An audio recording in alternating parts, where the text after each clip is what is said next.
Some of you may know that I recently put out my first little photo book.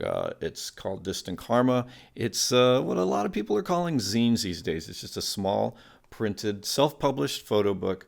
And a lot of people have asked me, hey, Ed, how did you put that together? Because, I'm thinking of doing one of my own. And so that's what this video is about. I'm going to go through the process of, what I went through to put this little book together, and then maybe hopefully it'll inspire you or encourage you to put one together yourself. I think if you can possibly do something like this, you should.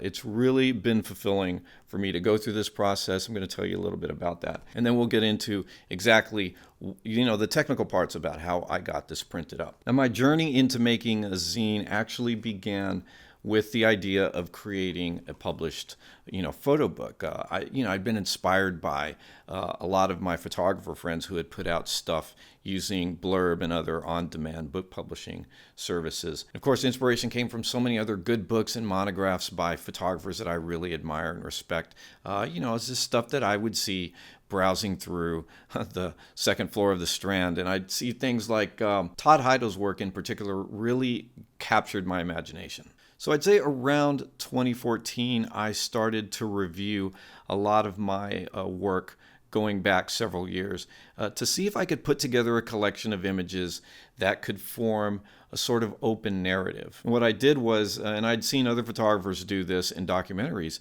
like Todd Heidel, where you get actual prints and you start laying them out, you start organizing them into a sequence that might, instinctively, you could create a narrative out of these, and it would mean, different things to different people. So what I did was I took a bunch of the photos that I thought might work for something like this, and I uploaded them to a photo printing service just so that I could have some cheap 4x6s printed and in hand, and I could use those to start forming a sequence. So when I got the prints back, I started arranging them in a few different sequences to see if something kind of spoke to me, kind of just a way that a little book might unfold.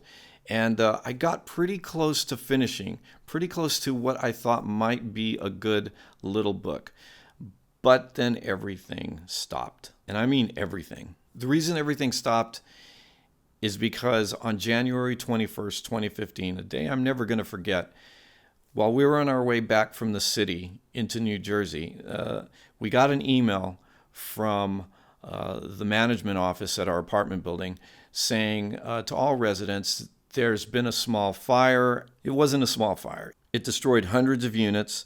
When we got there, the fire was just well underway, and we, along with hundreds of other residents, just kind of stood there in the cold watching our homes burn down. It was horrific. Deidre and I had nothing left but the clothes on our backs, our cell phones, and everything was gone. Like all of our stuff, our personal stuff, family mementos, all the sentimental, everything was gone, including decades of my personal work, negatives, prints, and even all my digital images were destroyed because while I did have backups on different hard drives, those backups were in the apartment that burned down. I actually had plans that week to start backing my stuff up to an offline service, but that hadn't happened yet. Now, no people died that night, but sadly, a lot of us lost our pets. Now, I mentioned the fire and the tragedy because that event had an effect on the making of this book.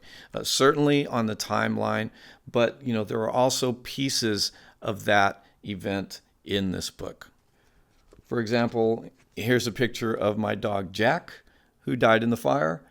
And here's a picture of rubble from the fire a few days after it happened. And I'll zoom in here. There is a little toy here that belonged to my grandson. Unfortunately, my daughter and my grandson were not actually living with us, but we had some toys that he would play with when he was over, and this is one of them, and we spotted that when we went by. So it's interesting that the event that stopped this book dead in its tracks eventually had a small part in this book. But like everything in this book, the images and the way that they're laid out are open to interpretation. I think that's the beauty about a little book like this. It's like a little piece of art that can mean different things to you at different times in your life. Because of social media and the way that it works now, after a tragedy like this, people might come together in like a Facebook group. And that's what happened with a lot of the residents that were affected by this fire.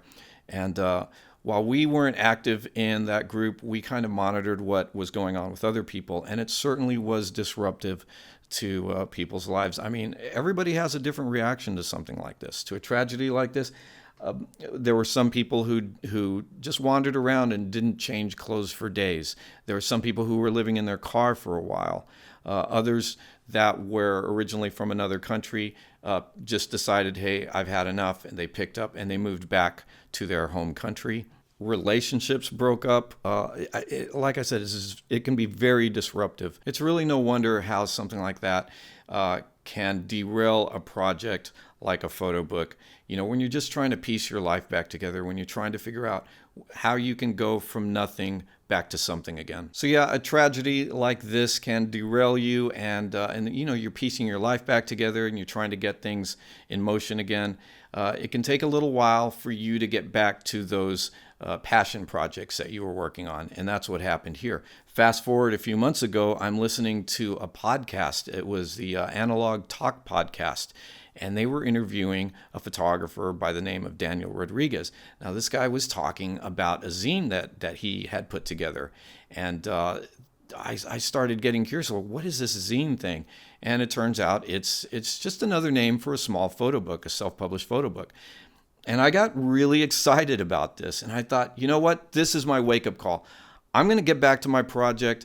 I'm going to finish it, and I'm going to do a zine. So what I did was I ordered Daniel's zine, and when it came in the mail, I just fell in love with it. I mean, the quality is so nice. I said, you know what? This is how I want to do my photo book. Forget that, whatever it was that I was thinking before. This is it. The time was now. Thank goodness it happened when it did. And thank goodness I actually heard Daniel talk about this in the podcast. I contacted the company that printed this for him, told them I wanted it to be this good, and they gave me all the specs that I needed. They were really helpful. The company that printed this is called PrintStar. They're at printstarnow.com. I'll put the link down below. Go ahead and check them out. Very good people, very nice. They're going to make sure that you get exactly what you want, exactly what you pay for it. The price is super, super reasonable. I actually priced some other places around town, and it was just off the charts compared to what these people can do. I highly recommend these guys. So even though I knew that this was possible, I was still hesitant to get started. But, my wife encouraged me. Some of you guys encouraged me. And I said, you know what, I think I'm going to go ahead and try to do this. So I went to work on it. Now, I was lucky in the fact that I was able to retrieve a lot of the images that I used in this book because shortly after that fire, I tried to retrieve images from every possible source. Now, there was stuff that I had uploaded online, like to Instagram and to Facebook. There was things that other people had that I had given them over the years, other images that they still had on file. And that service that I had uploaded those pictures to get my 4x5s printed, those images were still stored on their servers. So I was able to download those images that I had previously uploaded.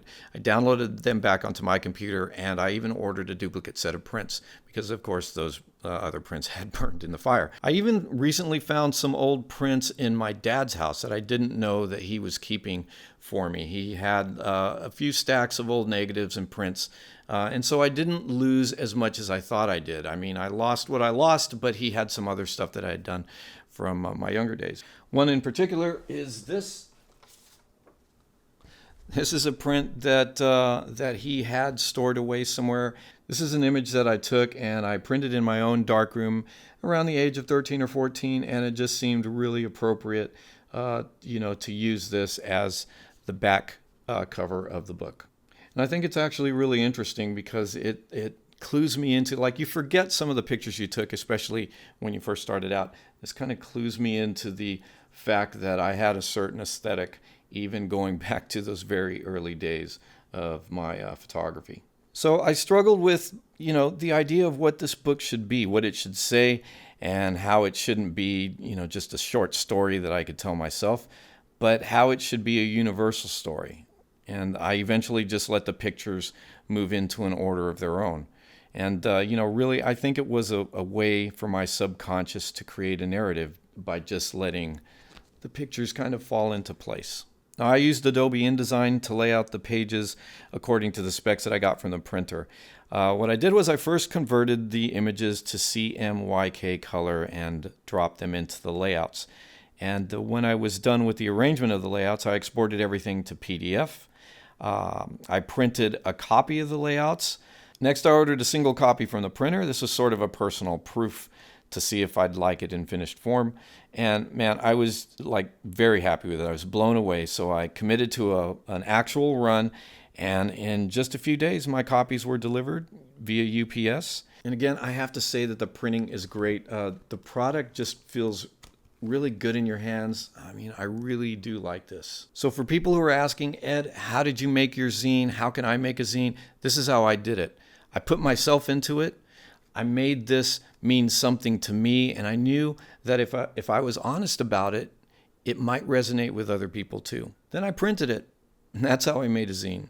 By the way, if you haven't got one of these and you'd like one, I might still have some copies available. There's a link below. You can check that to see if I still have any left by the time you see this video. In any event, I hope this inspires you to make your own. I really enjoyed it. I hope that you get around to doing it with some of your work. And if you like this video, go ahead and give me a thumbs up. Click that like button if you haven't already. Click subscribe. Leave me a comment. That's about it for today, guys. I'll see you next time.